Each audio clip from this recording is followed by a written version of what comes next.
Hello and welcome back or welcome for the first time. I am so happy that you have decided to spend your time with me today. The dragon, that is the fiber advent calendar. Is it magical or is it a monster? Or perhaps both?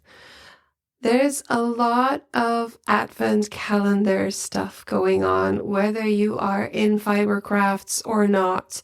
It's everywhere. And today I want to kind of mix and match the perspective from the maker and the perspective from the seller of said calendars. Of course, you already have a little vague feeling of where I'm going to go with this, but bear with me, you never know, I might surprise you. So I've been working with a couple of different fiber businesses over the last few years.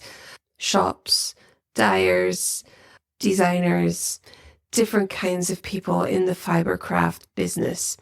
And in the way that we work together is that at one point they took my course and the Yavel Business Circle course or program. It's program course, potato. And after that, they landed in the business membership. And what that means is that every month we'll get together and we'll have a wins and woes session. We talk about the things that went well, the things that aren't going so well, and we talk to each other and learn from each other and share experiences that we can all learn from. And I have different roles in that. In a way, I am a mentor, I'm also a coach, and I'm also really standing on the side and letting the conversation happen and kind of steering it in some directions in order to get some real insights from these conversations. So the Advent calendar has come up so many times because for you as a maker, it might just revolve around the moment that you buy it and the surprising moment that you get it months later.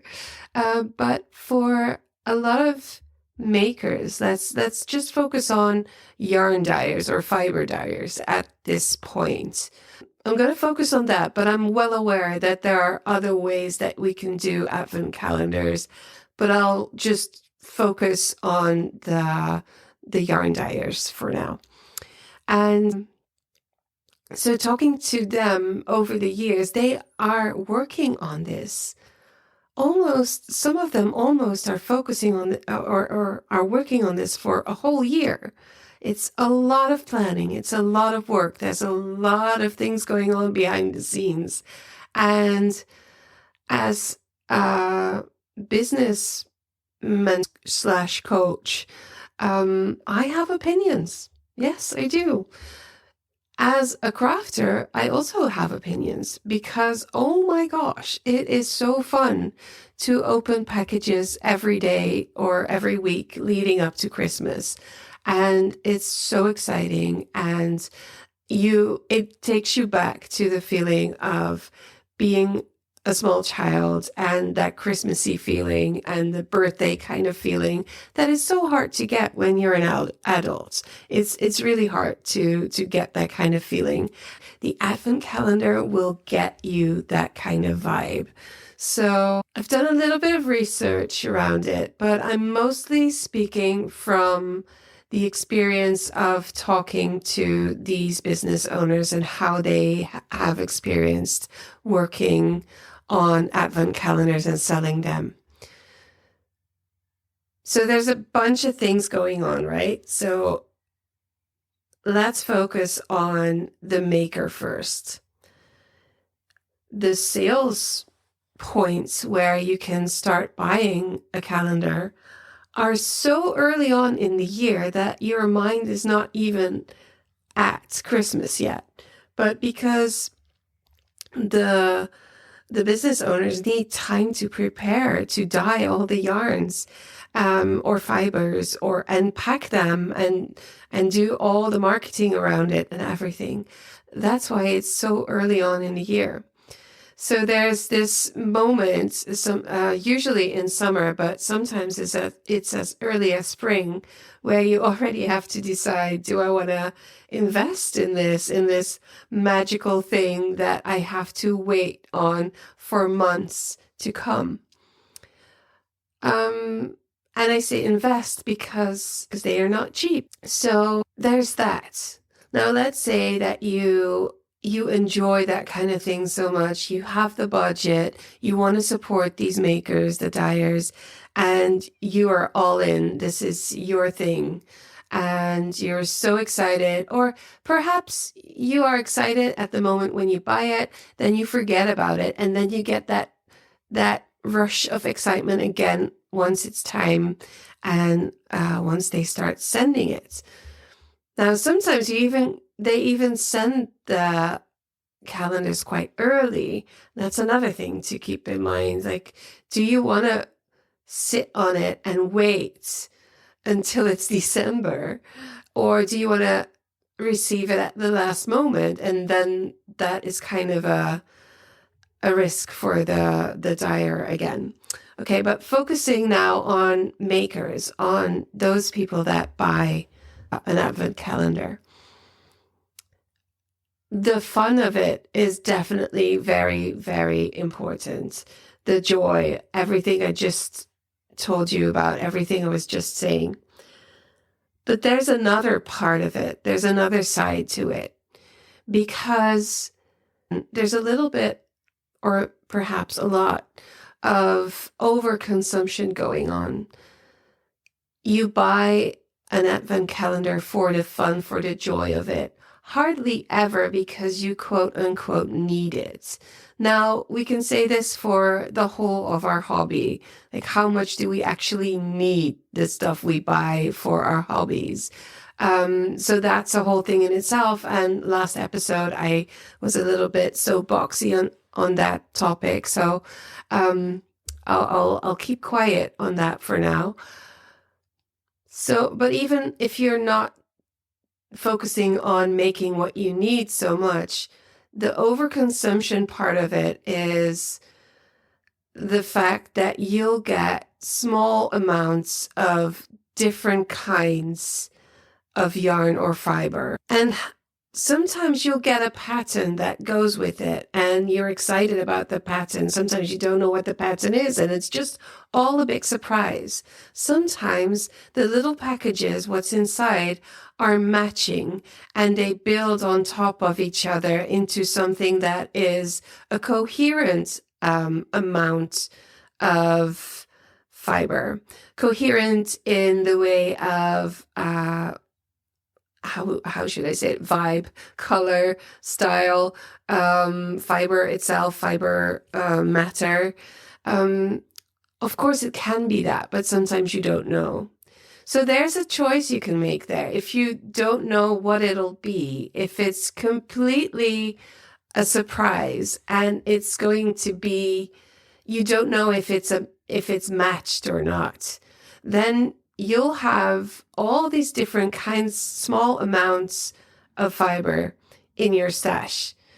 And if you don't get a pattern to go with that, and even if you do, are you going to be making that, or is it just about the joy of unwrapping the packages and seeing what's in there? Now, there's something else about this that I truly enjoy and is definitely on the positive side of all of this. If you think about an advent calendar as a way of using different materials to learn and to evolve in your craft. For example, if you have spinning fibers, you can use them to learn different techniques. If it's yarn, you can learn different stitches. You can give yourself an extra level of functionality or consciousness when you get a calendar. So you can use it as a learning journey in a way. So there's definitely a lot of positive things about it. And then, of course, there's that consumption, fiber waste. Are you going to put that in your stash? And how do you feel about that? Because if you feel great about that, that's fine. Of course, it's fine. But if you've listened to me before, you know that. Are you ready to transform your business this summer? I'm Saskia de Feiter, and I'm excited to introduce our exclusive summer school program. For a limited time, we're offering our renowned Business Circle program at a fraction of the cost. This is your chance to access valuable insights, exercises, and strategies that will help you build a solid foundation for your business. But here's the catch. It's only available for 2 months, and you'll need to commit at least 4 hours a week to see results. This program is perfect for self-motivated individuals who are ready to put in the work. While there are no live Zoom calls or one-on-one sessions as there are in the full program, you'll have access to our supportive community where you can connect with like-minded entrepreneurs and get your questions answered. Don't miss the opportunity to invest in your business growth at an unbeatable price. Join our summer school program now and take your business to the next level. Visit our website or contact me today to learn more and secure your spot. Remember, spaces are limited and this offer won't last long. Act now and make this summer count for your business. Go to patternshift.fm or ja-wall.com and go to Business Circle program to find more info.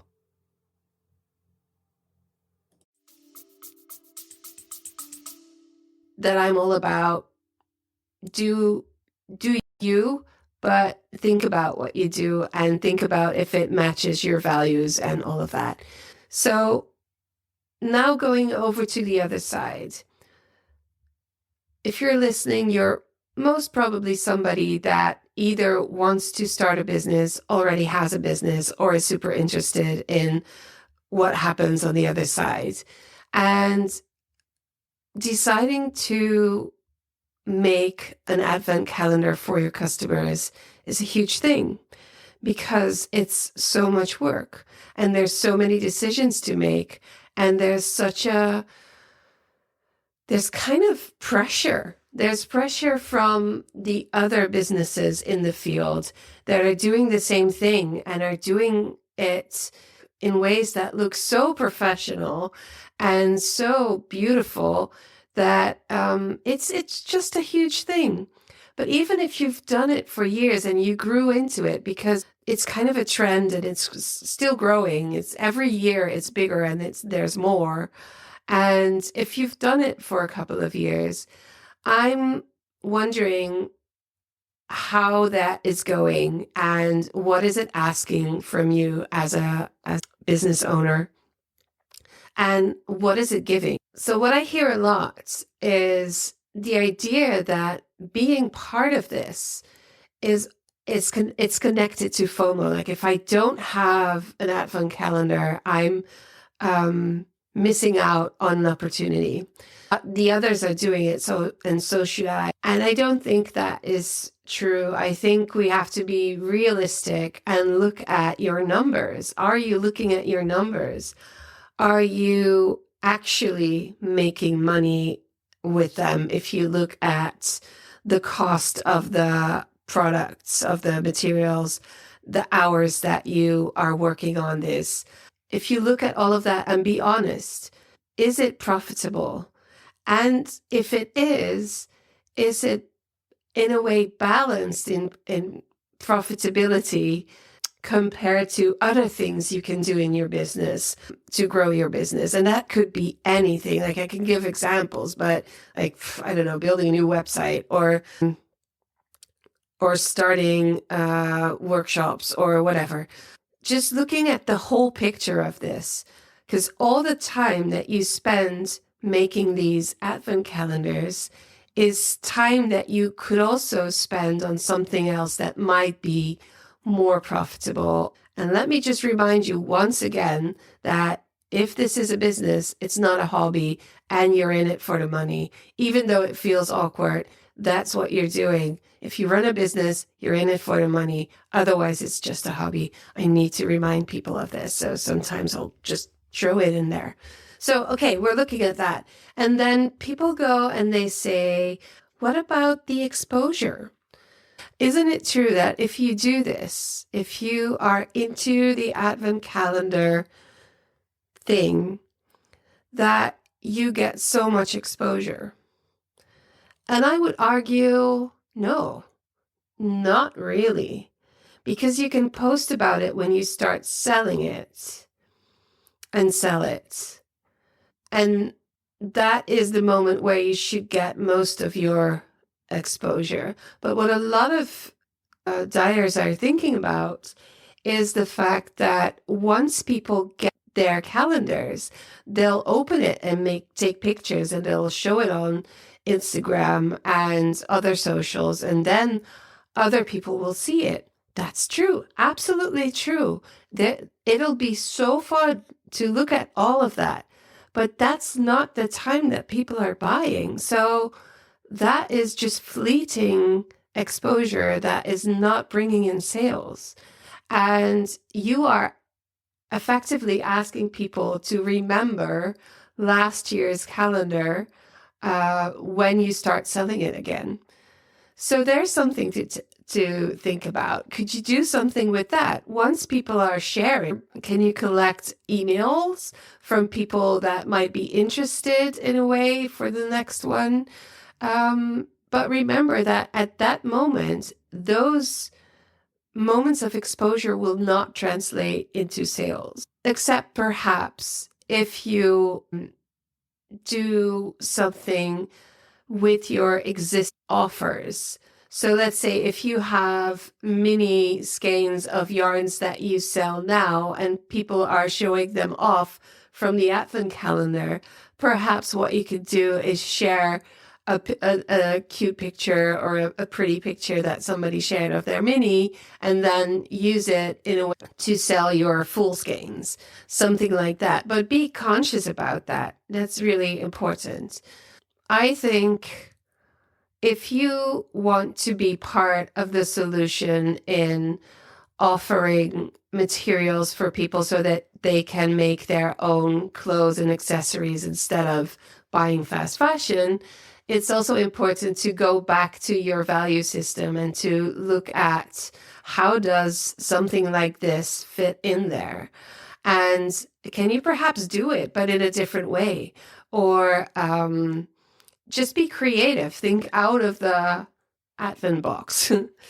How can it be a sustainable way of crafting? Could you perhaps connect it to, I don't know, emails that are about mending, and you use your minis to mend your things, and you do a mend along alongside it, and every day you mend something using your minis or whatever. I'm just off the top of my head here. But how can you connect this thing that you're afraid of letting go of because you want to be riding that magical dragon? I hope that is not a metaphor for something. I'm sure it is. Well, let's just roll with it.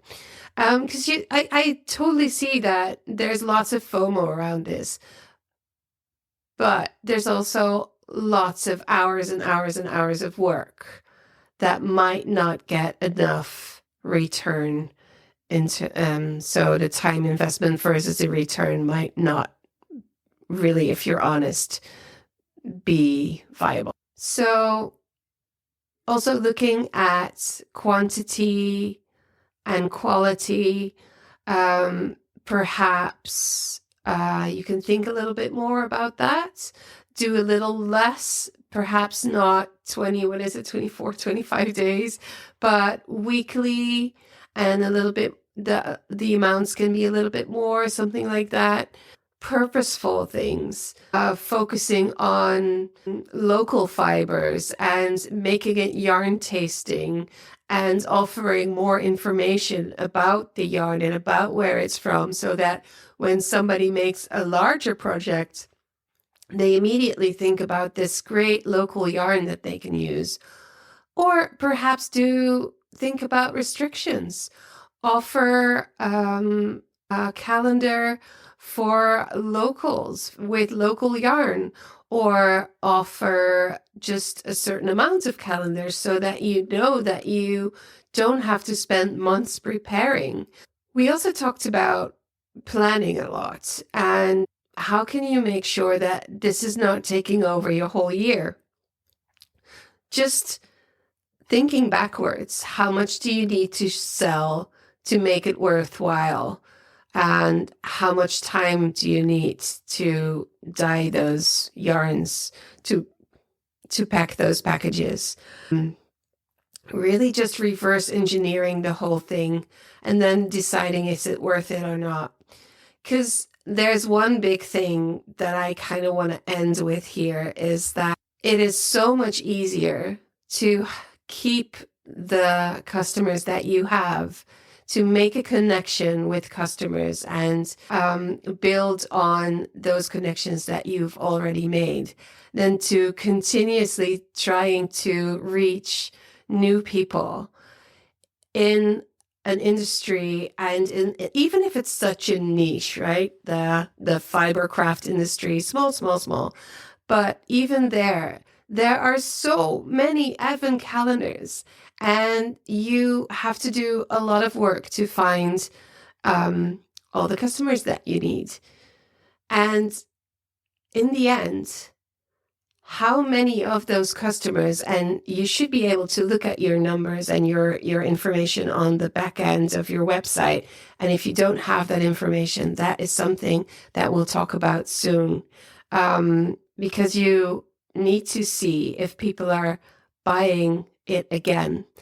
And I bet that a lot of people will just have one experience of an advent calendar with you, and then they move on to the next one, the next business. So is that worth all of that time? Or is it more important to focus on the people that are already in your community and in your client list? This is just something I wanted to talk about, and I cannot wait to hear your reactions about this. I'm sure you have opinions. So go to the show notes. The link is in the show notes. You can go to the website, and there's a recorder button, and you can record a message to me. And I'd love to hear your thoughts about advent calendars. Is it magical, or is it a monster? And how do you as a business deal with this? But just give us a little bit of insight about how you do these things. And you could be super, super profitable and have figured out a way that you are not working hours and hours and weeks and months on this. And if you are the sharing kind, it would be amazing to hear from you. And if you don't want to share with everybody, and you are up for sharing it with a smaller group, then why don't you become a member of our community? Go to patternshift.fm to find out more. For a small amount, you'll be part of a community of makers and sellers that want to change the world one stitch at a time. I'd love to hear from you. Before I forget, if you go over to patternshift.fm, you'll get a pop-up and you can download my door, wall, floor calendar for 2025. And you can print it out as large as you like. It's free. And what you could do is print it out a little bit smaller and then use it to plan your advent calendar year.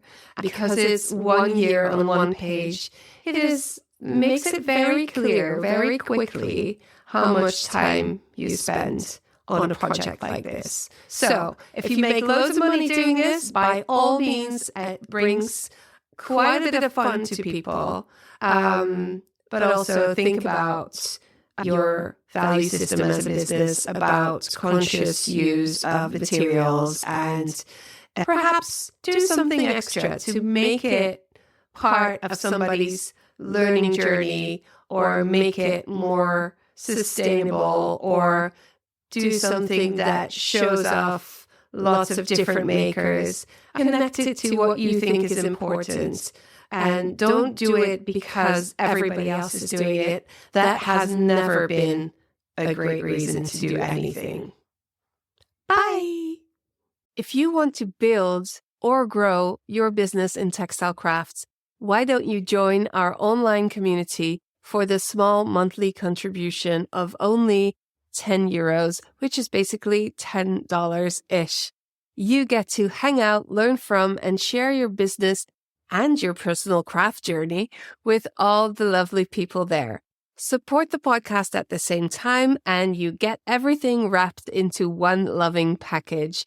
I would love to welcome you there. Go to patternshift.fm and click community. And while you're there, sign up for our emails so you'll never miss a thing.